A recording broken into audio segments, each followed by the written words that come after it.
안녕하세요. 정세훈 약사입니다.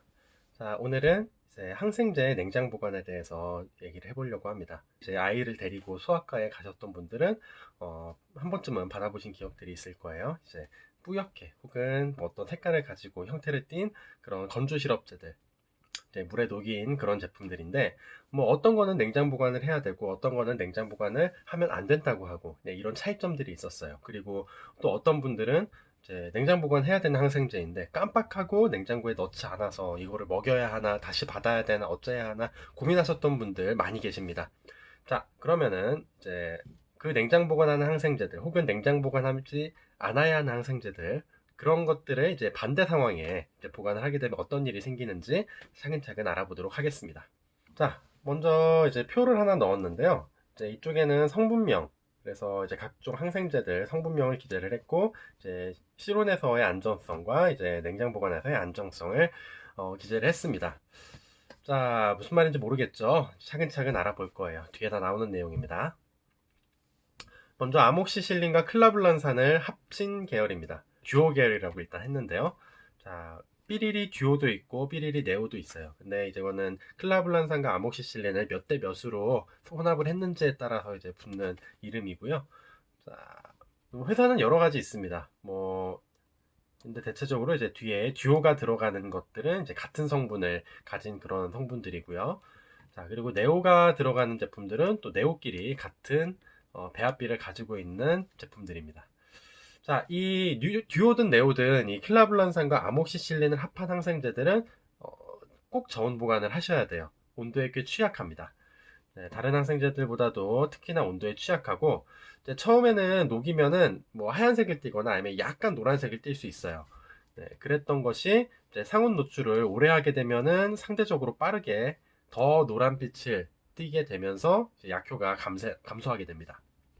한 회사의 이제 답변을 보면은 이틀 정도 상온에서 보관했을 때 85%까지 농도가 이게 어쩌면 85%라는 수치가 이게 꽤 심하다고 생각할 수도 있고, 혹은 생각보다 별로 안 떨어지네라고 생각할 수도 있는데, 처음부터 끝까지 냉장 보관을 제대로 했을 때도 7일까지만 안정하다고 해요. 다시 말하면은 최대한 상온 노출을 피하고 냉장 보관을 하셔야 그 약효를 끝까지 끌고 갈 수 있다는 거죠. 자, 이제 그러면 이제 한 가지 궁금증이 생기죠. 뭐 예를 들어서 한 8시간 뭐 밖에다 놔뒀어요. 어떻게 해야 하나요? 뭐 하루 정도 밖에 놔뒀어요. 어떻게 해야 하나요? 사실 그건 모릅니다. 네. 하지만 이틀 정도 지났을 때 85% 정도라는 역할을 가진다는 얘기는, 적어도 우리가 일반적으로 들고 어디를 이동한다거나 뭐 한두 시간 정도 이동한다거나 이제 한번 먹이고 다음 먹일 때까지 깜빡하고 냉장고에 안 넣었다거나 이 정도 시간을 가지고 버릴 필요는 없다는 거예요. 물론 이것도 밖의 온도가 얼마나 높느냐에 따라 다르기는 해요. 하지만 일반적으로 그렇다는 거예요. 다음은 세파 계열입니다. 이제 세파글로스포린 계열 항생제는 이제 아목시실린과 좀 비슷하게 작용을 하는 항생제예요. 하지만 조금 더 항균 스펙트럼이 넓죠. 그래서 이제 많이 사용되는 그런 항생제인데, 많이 사용되는 세 가지 성분을 뽑자면은 이제 왼쪽 위에 있는 세파클러, 그리고 그 아래 오렌지색의 세포프로질, 그리고 세포포독신 분홍색, 이렇게 세 가지 정도가 많이 쓰입니다. 아모시실린 제열과 마찬가지로 여러 회사들에서 나와요. 회사가 다르더라도 세파클로 건조 시럽은 이런 붉은 자주빛 색깔로 이제 시럽을 만들고요. 세포프로질은 오렌지색, 그리고 세포포독신은 분홍색으로 대부분 만들고 있습니다. 그렇지 않은 경우를 못 봤어요. 자, 냉장 보관했을 때 14일 정도 사용 가능하다고 해요. 그리고 상온에서는 24시간까지는 안정하다고 이야기를 하고 있습니다. 회사 측에서의 코멘트를 보면은 24시간 정도는 안정하지만 24시간 지났을 때는 반드시 냉장 보관을, 안정성을 위해서 냉장 보관을 하라고 가이드를 하고 있어요. 하지만 상대적으로 아모시실린 클라블란산 제품보다는 그래도 좀 보관 조건이 양호하다고 할 수 있겠습니다. 다음은 클레리스로마이신이에요.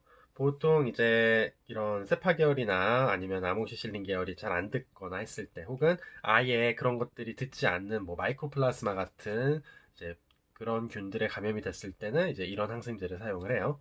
전혀 계열이 다르고 이제 작용 방식도 다른 항생제입니다. 자, 요 클레리스로마이신 항생제들은 이제 앞에 꼭 클레라는 말이 들어가요. 클레리시드, 클레리 건조 시럽, 클레로 건조 시럽. 자, 냉장 보관을 하지 않는 게 특징입니다. 냉장 보관을 했을 때 약효가 떨어지는 건 아니에요. 그런데 이게 용해도가 변해요. 자, 우리 알고 있잖아요. 그 설탕 같은 거 따뜻한 물에 더 잘 녹고 찬물에 덜 녹죠. 즉, 얘도 이제 비슷하게 생각을 하면 조금 고온의 물에서는 잘 녹고 이제 균일하게 녹아서 그 이제 맛이 많이 희석되는데, 근데 이제 낮은 온도에서는 그 이제 녹지 않은 그런 항생 물질들이 남아 있다는 거죠. 그게 이제 직접적으로 혀에 닿으면은 상당히 씁니다. 이제 물론 균질하지 않게 되는 것도 이제 문제긴 하지만요. 때문에 이제 상온 보관을 하고, 특히나 이런 거는 또 먹이기 전에 잘 흔들어 주시는 게, 다른 항생제들도 마찬가지지만 잘 흔들어 주시는 게 특히나 중요합니다. 다음은 지스로맥스예요. 그 이제 클레리스로마이신과 좀 작용 방식은 비슷한 항생제지만 특이한 점은 이제 클레리스로마이신은 하루 2번 투여하는데 얘는 이제 하루 1번만 투여하도록 되어 있는 항생제고요. 그리고 다른 항생제들과 차이점은 그 실온 보관이든 냉장 보관이든 상관은 없어요. 하지만 녹인 다음에는 5일만 사용하실 수 있습니다. 5일까지만 안정하다고 이야기를 하고 있어요. 간단하게 각각의 항생제들을 보관 조건을 좀 되짚어보고, 그리고 그 보관 조건에 제대로 보관하지 않으면 어떤 일이 생기는지를 알아봤습니다. 네, 이상 정세훈 약사였고요. 궁금하신 점은 댓글로 남겨주시면 답변을 드릴 수 있고요. 이 영상이 유익하셨다면 이제 좋아요와 구독 버튼도 부탁드리겠습니다. 감사합니다.